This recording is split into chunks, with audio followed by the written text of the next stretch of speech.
Welcome to Truth Uncompromised. I am your host, Rhonda. Join us every Thursday at 7 p.m. Eastern Time. Truth is peace. Welcome to Talk with Momma YAH, bringing you truth, love, joy, happiness, peace, self-awareness on Truth Uncompromised Media Network. Well, good evening, and this is Momma YAH, and tonight we will continue our discussion of Initiation by Elisabeth Haich. Elisabeth Haich is a visionary and a channel, and today we start with Chapter 11.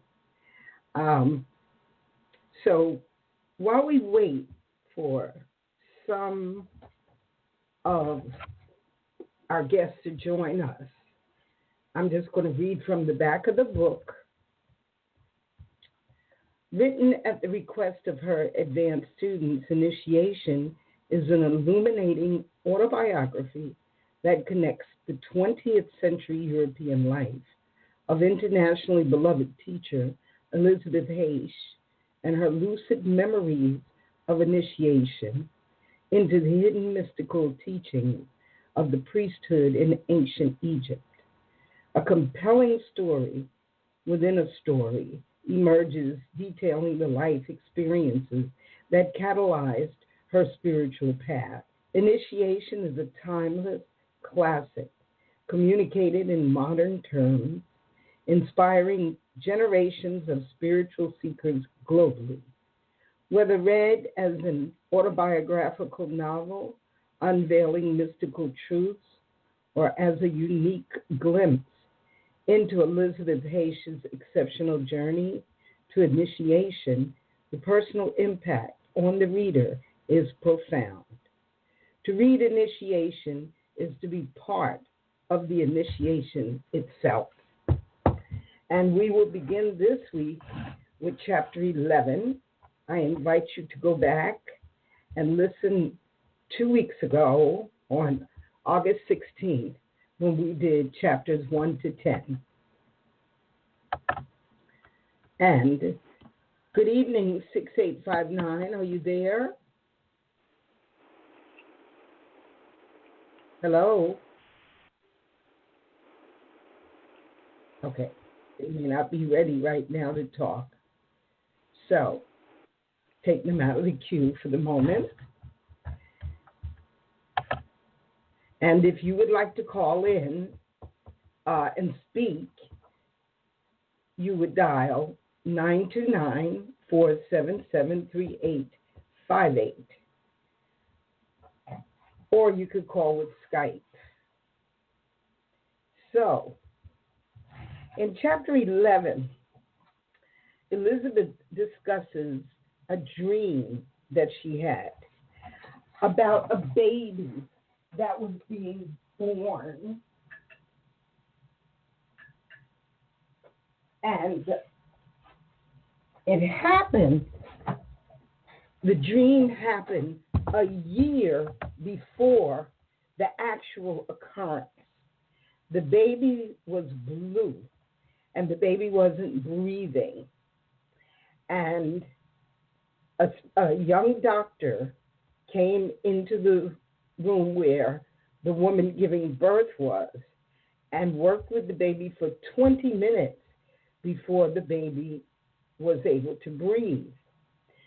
A year later, Elisabeth's mother was told that she was to have a child. And she was 39 years old, and she wasn't ready for that.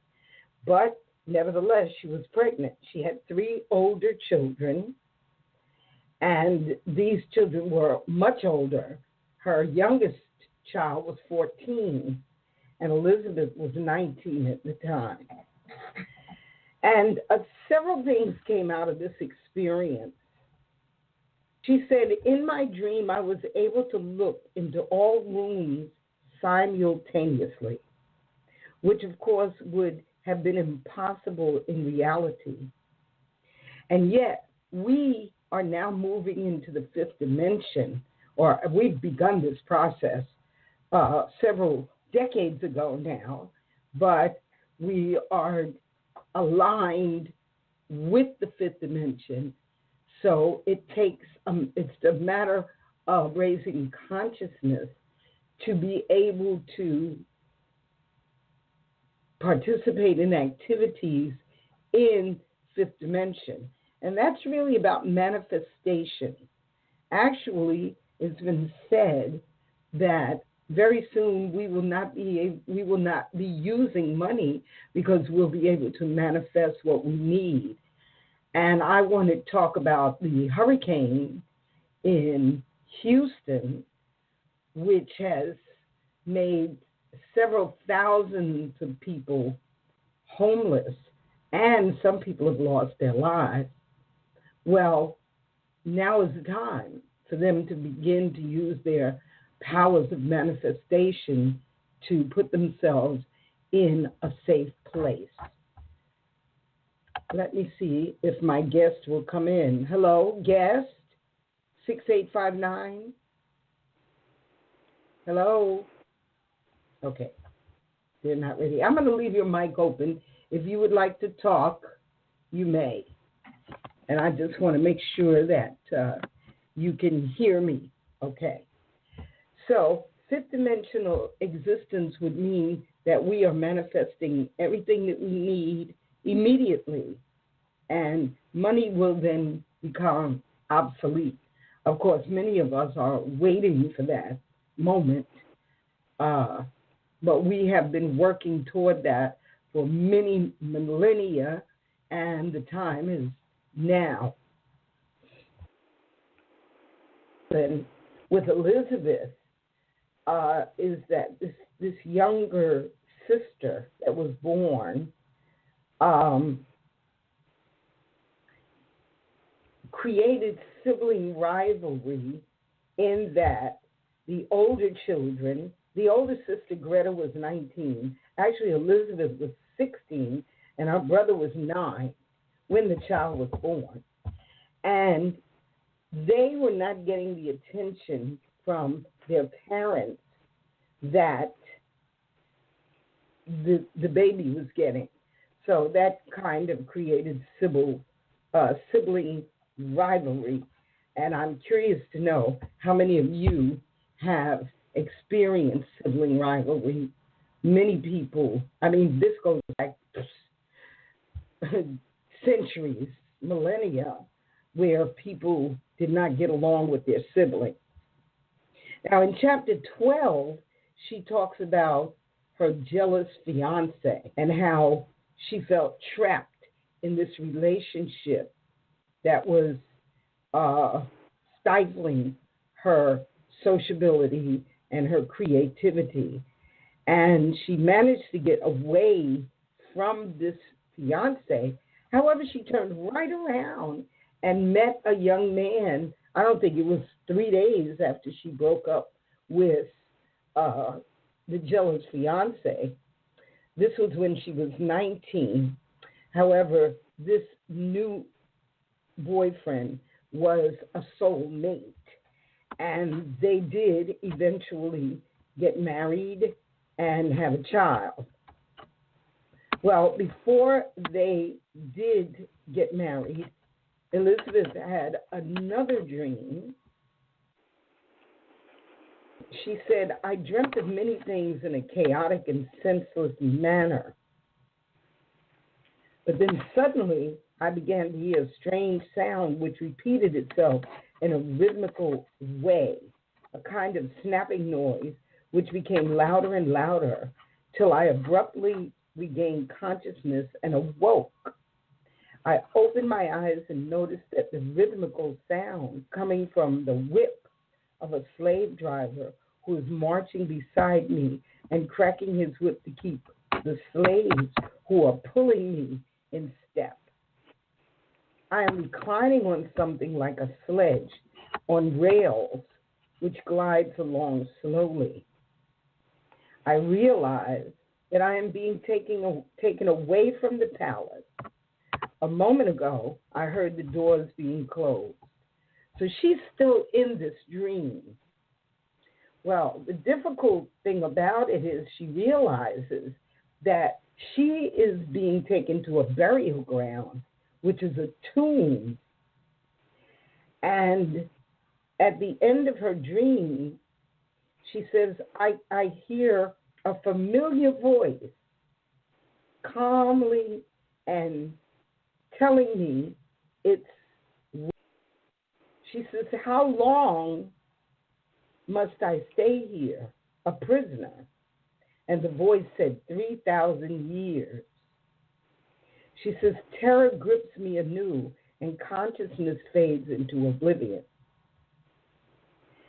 So when she's awakened out of the dream, her sister says, are you okay? Can I do anything for you? And she says, no, she's okay. She really didn't want to discuss the dream because it was a disturbing dream. However, she realizes that in this dream, she was the daughter of a pharaoh.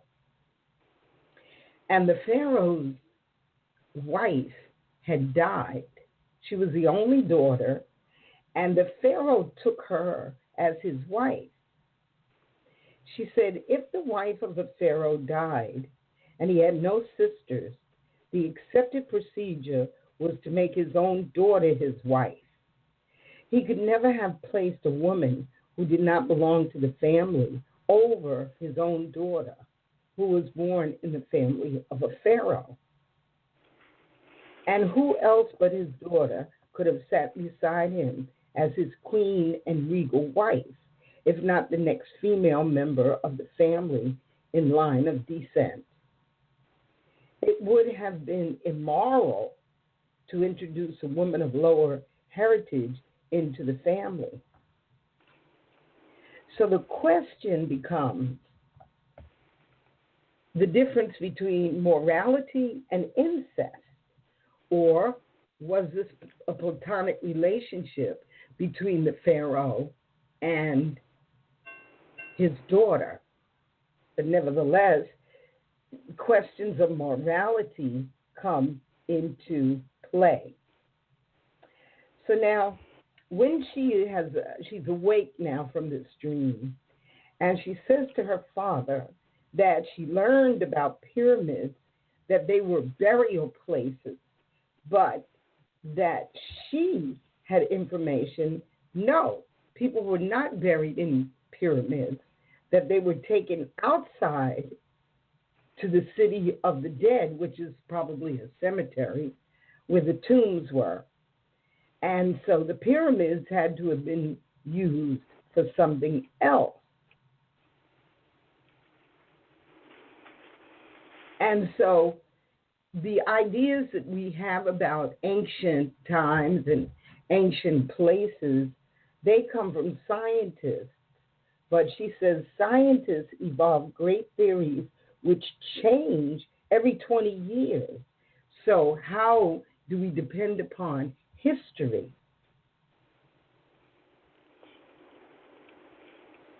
And so her question becomes, especially after the 3,000-year remark,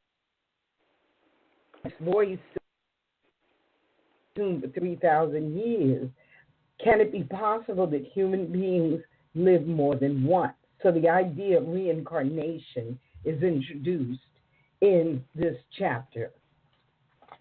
And let's see, we have another guest. Are you there? Greetings, sis. Sorry about that. I thought it was at 8 o'clock. You changed it to 8, and I just so happened to see your message. I posted that incorrectly one time, so it's at 7. Okay. And I'm hoping that my promotion, did my promotion say it said 7 to 8? Yeah, I just wanted to make sure, because I did see that I made it. Yeah, but I'm glad you're here. Greetings. Sorry, I didn't mean to break your flow. It was very, very interesting. Please continue. I apologize. Not at all. I wanted to ask the question, because in chapter 12, I don't know if you've been reading the book, but in chapter 12. Yeah, I didn't have time this week. Okay, but we're talking about morality versus incest, because in her dream, she was the daughter of a pharaoh, and he made her his wife when his wife died. When her mother died, she became the wife of the pharaoh. And the question is, were they having a platonic relationship, or was it incestuous? And also, when she had her dream about being in the tomb, she heard a voice. She asked, how long must I stay here in this prison?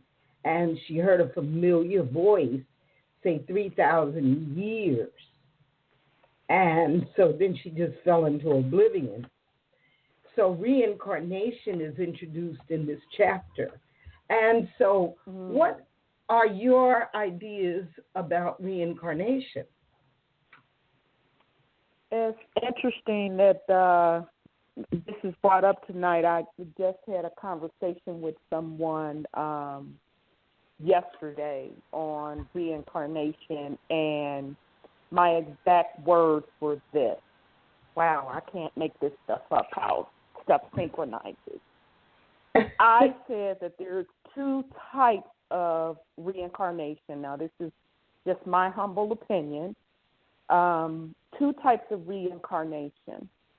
There are souls or beings or entities / demons that keep reincarnating based on their karma or their karmic debt that must be paid. So whatever lessons that they were supposed to learn, they failed. And they are literally trapped in this particular realm and have to keep cycling back until they are able to break that loop and pay back that karmic debt. So that's the one version of reincarnation. The second version, I feel, are you have volunteers. So you have souls that come from the pure source, that higher realm, and they volunteer to come back to the planet. They volunteer to reincarnate. And the reason they do that is because they want to be that particular energy to help the planet stay at a certain vibrational rate so we won't fall so low. We won't fall any lower than we have already fallen, because I think what we're coming out of now, this is the lowest that we've ever been. So you had a group of beings that made a contract with themselves to reincarnate in order to provide the planet and provide this realm with some sort of level of high vibration. So that's just my little 2 cents and my take on reincarnation. Okay, that's good. Now, it's karmic debt. And yes, actually, when I married my last husband, I understood that I had a karmic debt with him, and that was why I married him, and we were together 5 years, and then I could move on because I paid my debt. He was from Africa. Interesting. And I used to make fun of it and say, oh, I must have, gotten some goats or sheep from his family, and I made the agreement that I would come back and bring him to America. As far as volunteering to help others raise their consciousness. I know we talk about the planet, it's a living entity, but it's really people that we are helping to lift up. And there is, it has been written that ascended masters have, I guess, a responsibility to do that. You can choose to move on, and you will not be penalized for that, but that it is, of course, of great service to come back. However, just in fun, I had a dear friend who has passed on, who used to say, now, when you get ready, when you're on your deathbed, there's going to be a button for you to push, and that button is going to say Life Review. And if you push that button and review your life, you are going to find something that you want to fix. That's deep. So if you don't want to come back, don't hit the button. That's pretty deep. Wow. Yeah, that is deep. Now, another humorous point of view is, what if the light at the end of the tunnel is the next vagina that you come out of? Oh, wow. You must have literally read my thoughts, because that's exactly the thought that I had in my head. And I do have to give credit where credit is due, because I first heard that concept from Brother Bobby Hemmett when he said that if you are not planning to reincarnate, to don't look at the light, to look at the dark, because that's how you go back to the source. Because if you look at the light, you will reincarnate. But that's deep the way you added in there, that is the other, that light is the vagina portal.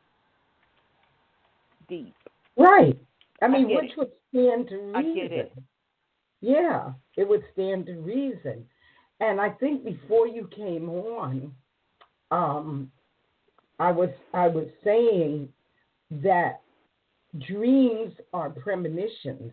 Many dreams are premonitions, or they could be references to something that has gone before.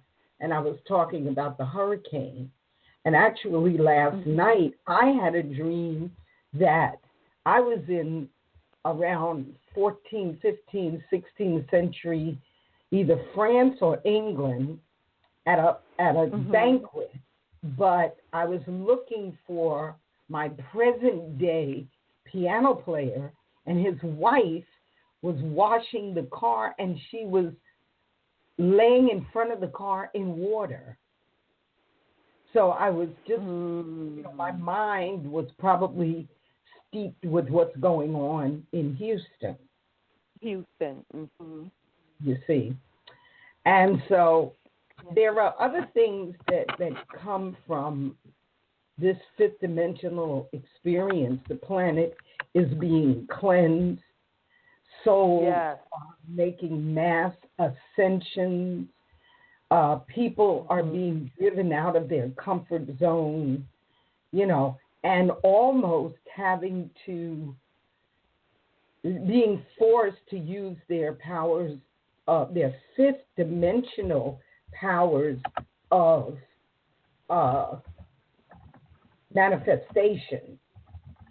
Because I was saying that money will be no more. We will be able to manifest everything that we want. And actually, you said it, you had a conversation last night about reincarnation, and here we are talking about it today. Yes. So things are speeding up. Time and space, they're speeding up, and we are fulfilling our wishes faster than we used to. Yes, and ideally enough, tomorrow night's show, it will be Let No Stone Be Unturned. And we're going to talk about the ages and how we're in the golden age in Aquarius and what the associated energies mean with that. So very, very interesting that it is coming out tonight on this show as well. Yes. So now chapter 13 discusses her encounters with death. And I'm not reading the book for you, but I do want to read this. She said, as long as I was waiting for happiness, there was a fixed point in my future towards which I was moving. But when the expected event materialized, the future suddenly became empty.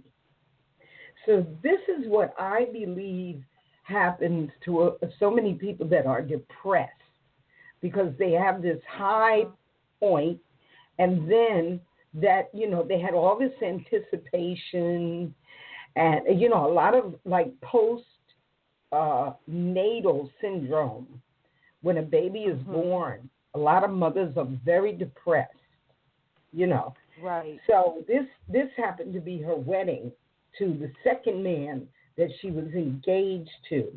And she stayed with this man and had children, but she had serious bouts with depression. Okay. And she felt that she was moving only in one direction towards death. Well, the vows say until death do us part. And she would look in this man's eyes and say, how long do I have with him? And, in other words, she was actually building her own tomb around her. Wow. And she says nobody can know in advance how long it will take to get there. But sooner or later, we fall into this void.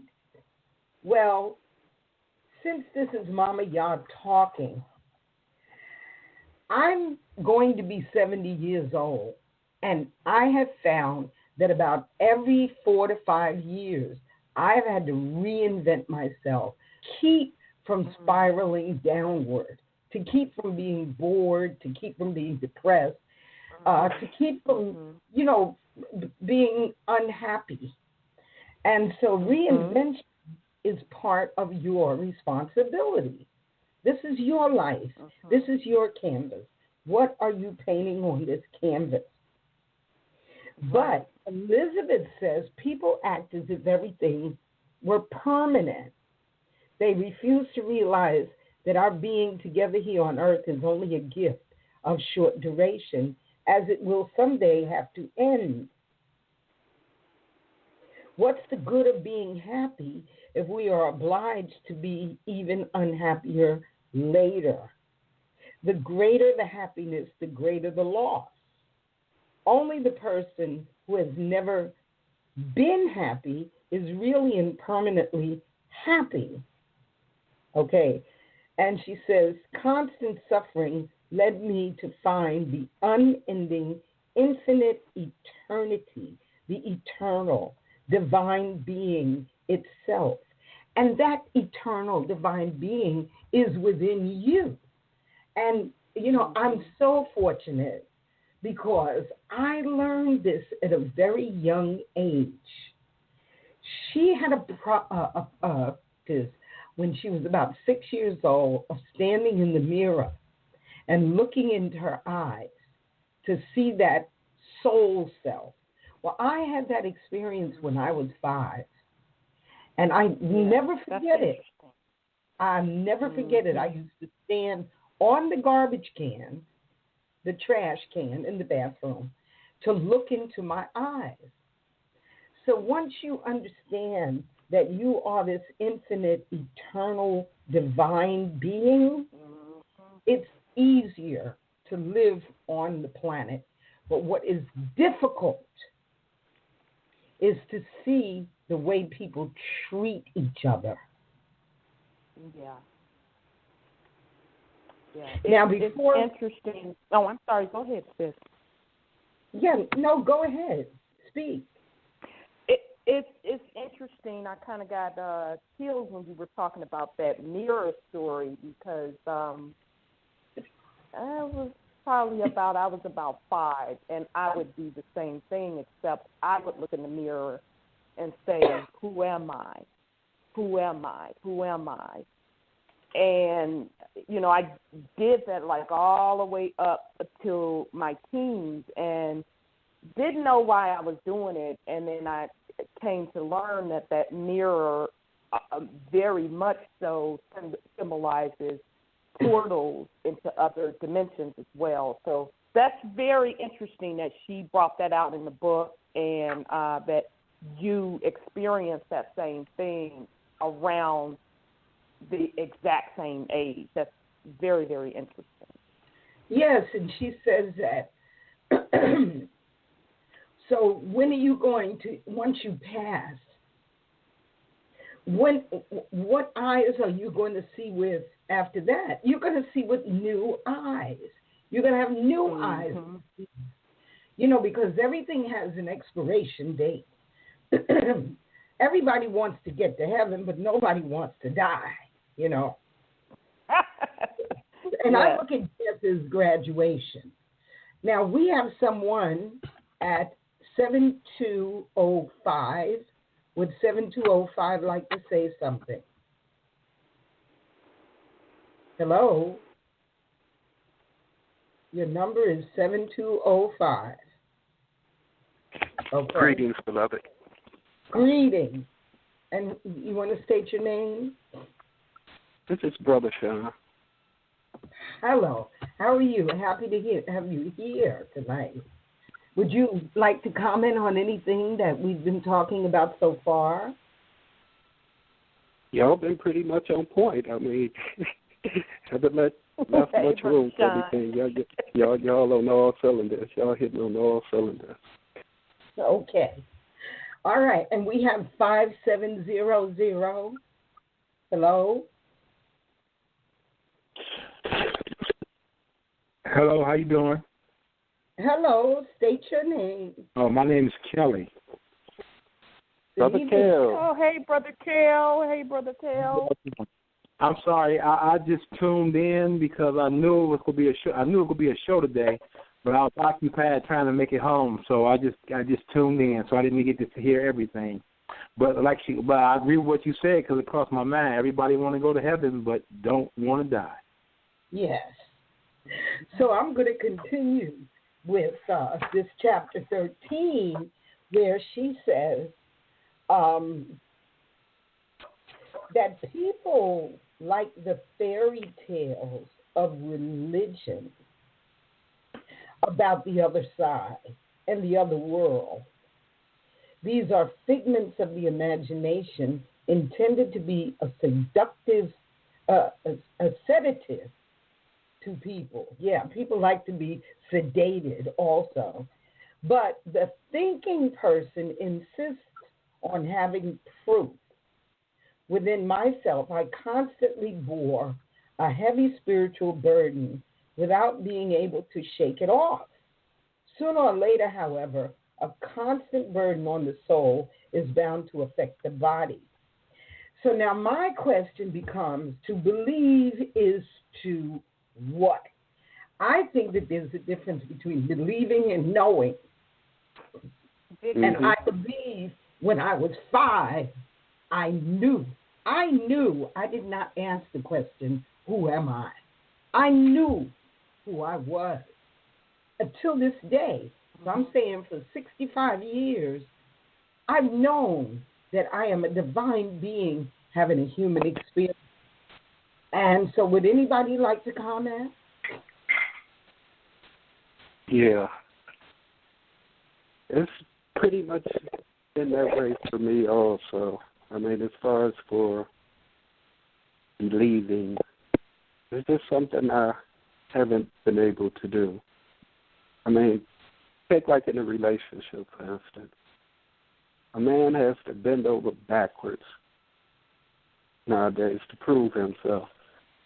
Yet, people would just give away their soul on the belief, don't require any proof whatsoever. Just take somebody else's word for it.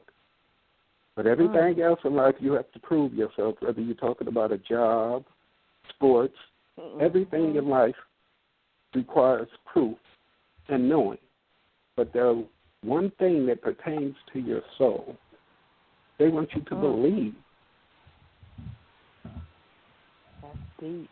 Yes, that's true. And if you buy into that, but the other side of that is that if you don't buy into it, then you become subject to all the people around you who will berate you because you don't believe what they believe. Okay? So,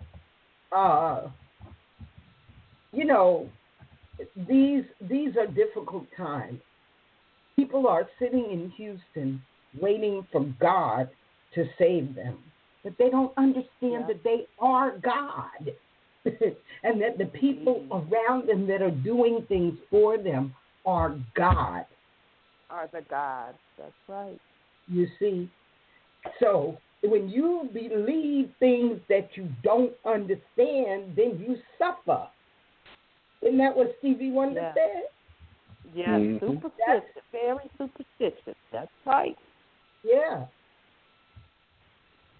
And, you know, sis, that's interesting that you bring up the point of people sitting around in Houston waiting for God to rescue them when that very dogma of brainwashing called religion, you know, have one of the biggest megachurches there and had to be shamed, publicly shamed, into opening up his massive temple to help the same people that built it, because they believed the dogma he was selling. That's the proof that we have of the difference between knowing and believing. Absolutely. You see? When you know who you are, you know, you don't rely on that. You rely on your higher self. But when you're waiting for, you know, a minister to do something, that's a whole other conversation, though, that I don't want to go off into right now. Yeah, I want to understood what Elisabeth is talking about. Now,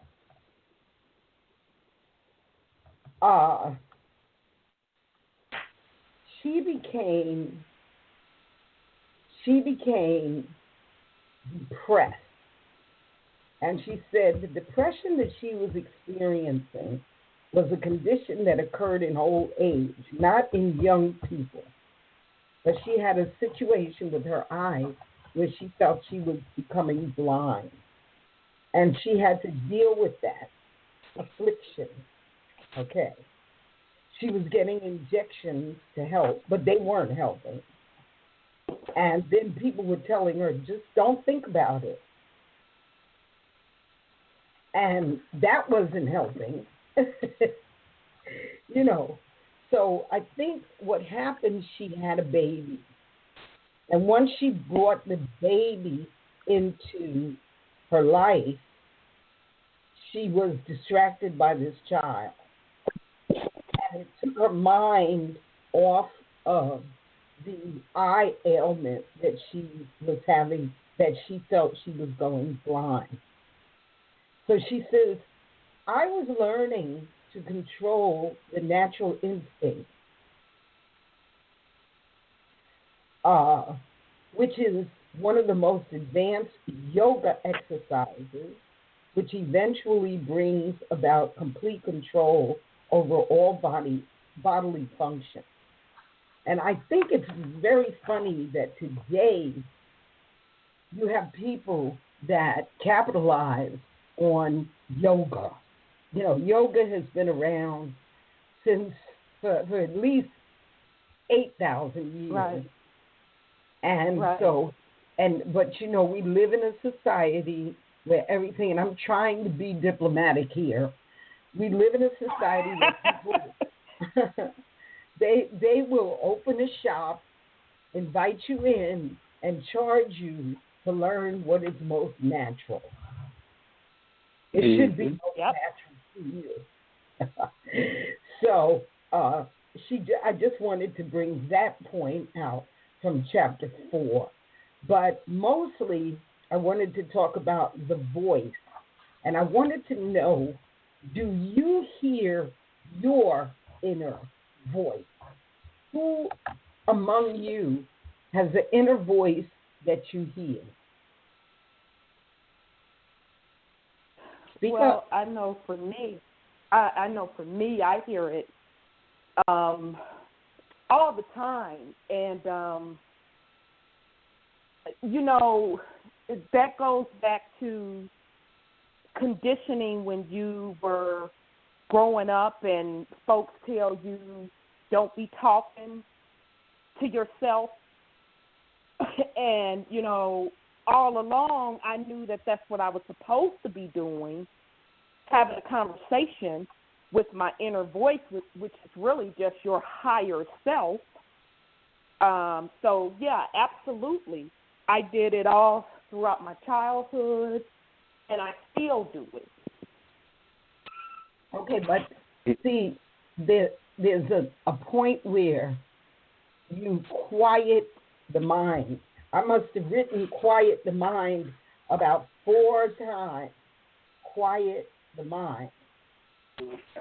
Okay, because once you quiet the mind and you listen, your guide, and yes, I do think that we have a higher self, but I also think that we have spiritual guides. Now, in chapter 15, she talks about wasting time worrying about the future. And that is one of the most important lessons that I have had to deal with. Don't reflect that much on the past, and don't worry about the future, but live in the now, live in this moment. Because right now, there are 5 of us on this call. We are 5 very powerful souls, because otherwise we wouldn't be here. And so right in this moment, we are communing with each other and helping to raise each other's consciousness. And then whoever would listen to this program would hear what we have to say. And also, when we leave this conversation, we talk to other people. So we are in a consciousness-raising place. Yeah. Okay.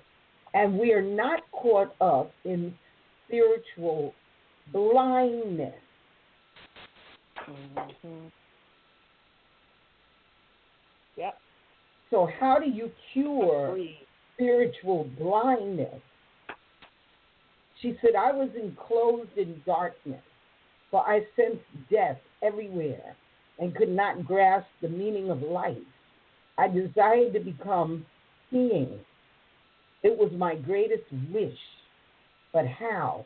Now, at this point, I want to say that we talked about senses. We talked about hearing, speaking, and seeing. And in a minute, we're going to talk about feeling. Mm-hmm.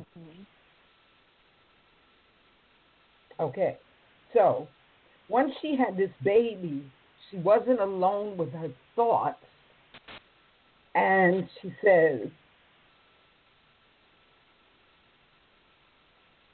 that this child was not her child, but this was our child. And I know for myself, I have had to share my children with the world. You know, Kahil Garan said, your children are not your children. Yeah. Then she says, I began to examine my myself cruelly, in order to find out why I was so unhappy and so discontented. I had everything necessary to make a human being happy. From where could my misery originate? I was searching for a human being who was my other half, my complement.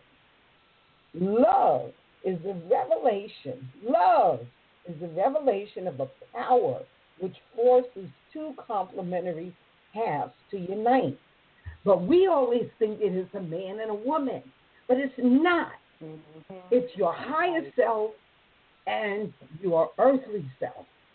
Once you make that connection, you are in love with yourself. And that is not self-centered. That is not egotistic. That is, you have reconnected with your higher self. You are whole. And this is why so many people have broken relationships, because it's two people who are only 50% there. Yep. Mm-hmm. Comment. Okay. Would totally agree. Totally agree. From a woman's perspective, you have to learn that. I call that coming into your womanhood, that you have to go into a relationship whole. You cannot be expecting to get from your partner what you are lacking. So I would 1,000% agree with that, and coming into that relationship whole is balancing that lower and higher self. So absolutely agree. And so then go ahead. I'm sorry. Yeah, it's when you begin to truly love yourself, you make better decisions. You pay attention to the energy that other people are bringing around you. Right. You just don't rush into situations just because it's available. You take your time and you make sure it's right for you. And see, when they talk about the fall from grace, you have fallen out of love with yourself. That's what it is. It says the physical union of sex is a desperate attempt to become one being. Every fiber and muscle is strained to the highest pitch. And in the moment when you both believe that they have achieved fulfillment, they fall apart without ever attaining union. You know, that first time is it. And it's like crack. You try to get back to that point, it might be 10 years down the road before you hit that spot again. You know what I mean? Mm-hmm. Mm-hmm. So singular bliss is what has taught me that I must love me. And the commandment says, know ye not that ye are the temple of the living Spirit. I am the Lord thy God. Thou shalt not have any other God before me. It's English, okay? It's English. It says in the relationship between men and women, the body stands between us. Mm-hmm. Having been born into this body, I fell out of this spiritual harmony. I lived in a bodiless condition. It is my body alone which exists in our earthly. Well, is it? But it is. Okay. So, desires, your soul or your consciousness desires to reinstitute eternity. And she says, I realize that sex is the greatest of all frauds. Nature promises us a wonderful event, yet she robs us of our powers. An old Latin proverb mentions that both humans and animals feel depressed after physical union. Huh? Never will a human being achieve the fulfillment of her striving. Never can he delve into true concord where he can stay forever. Sex can satisfy only the body, but never the soul, the self.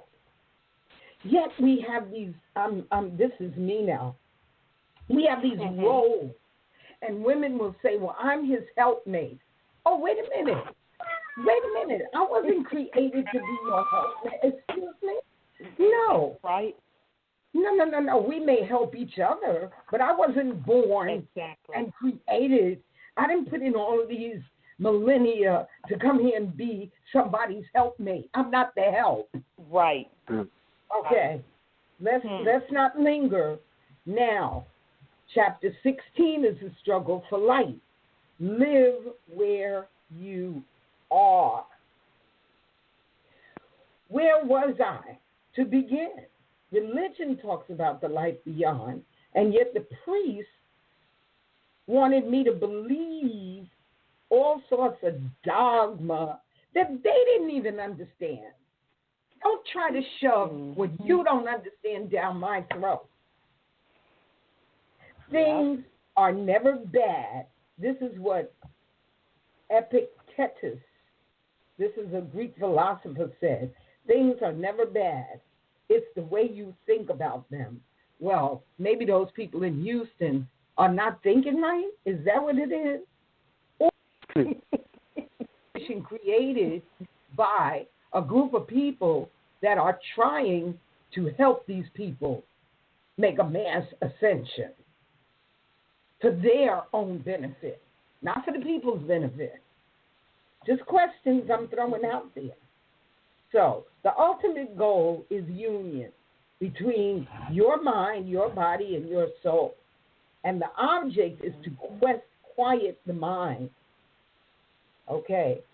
She said, I felt that the newest thinkers had somehow entangled themselves in their own cerebral convolutions and come to a dead end. She's talking about the Nietzsche and Kant and Spinoza, the modern philosophers. She said, I want reality, not words. I want reality. Life and death alternate in an everlasting circle. Death is but the other side of life. For me, it's graduation. She says life is the eternal being, the fountain of eternal existence. Human beings call it God. Breath breathes like God, breathes life into man. Okay. Well, I have issues with that word, but I'm not going to talk about that here.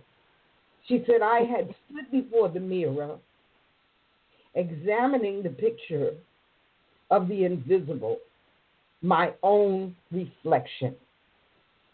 Even in the mirror, I could not see me, only my face, my mask, and the two black holes in my eyes, out of which I was looking. I felt very clearly that it was impossible for me not to exist. And this is where you begin to contemplate. You know, once you understand that you don't buy into. Now, I'm going to run past this because we're all waiting to reincarnate or to rest. Make that choice. Make that decision. Am I going to come back and help raise the planet's consciousness, or am I going to rest for 3,000 years? You have a choice. Or are you going to go on to a higher level? Contemplate that. Okay. Now, she was talking about automatic writing, and then she got into and chapter 16 is extremely interesting because she talks about psychics. However, a lot of people don't understand that in the year 2000, at the turn of the century, psychics, astronomers, readers were given a directive to stop their work because we are now in the age of destiny. That means that each and every soul is responsible for their own creation. You can no longer tell the person what they are about. You don't have that right. But they do it because they get paid. Money is a very dangerous thing. So I urge you to read chapter 16 so when we come back, we can talk about willpower. We can talk about the power of reason. We can talk about self-control. Okay. And we can talk about, am I responsible? Am I my brother's keeper? Or do I have the energy and the power and the presence of mind to let my brother make his own choices without my influence? So just right now, we have 3 minutes left. I just want you to be quiet for about 30 seconds and imagine the planet without you on it.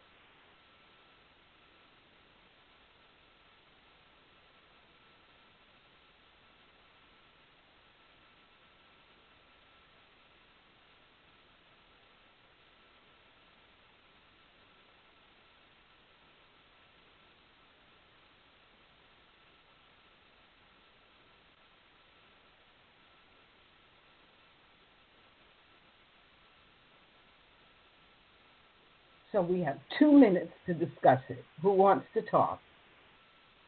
I'll say something. The world just went a whole lot darker without me. Wow. But it would be the path that it has to take.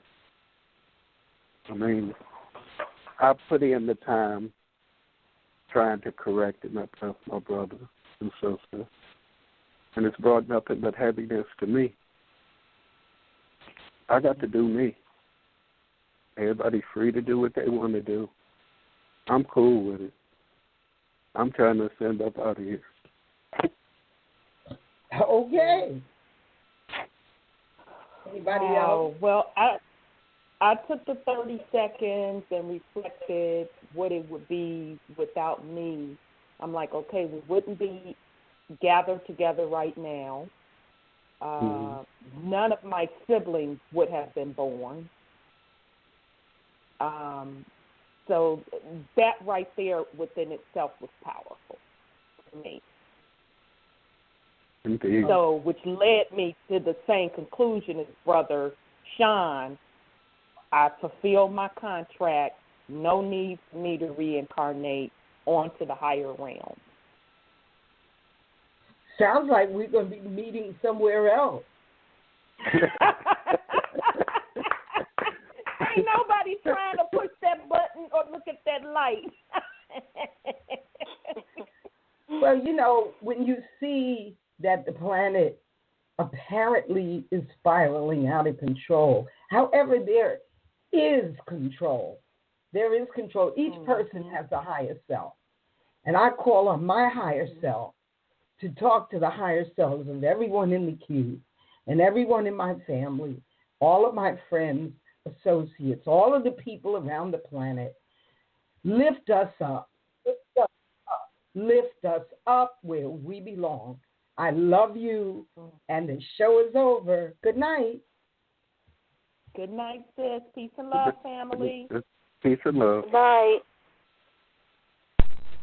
Welcome to Talk with Momma YAH, bringing you truth, love, joy, happiness, peace, self-awareness on Truth Uncompromised Media Network.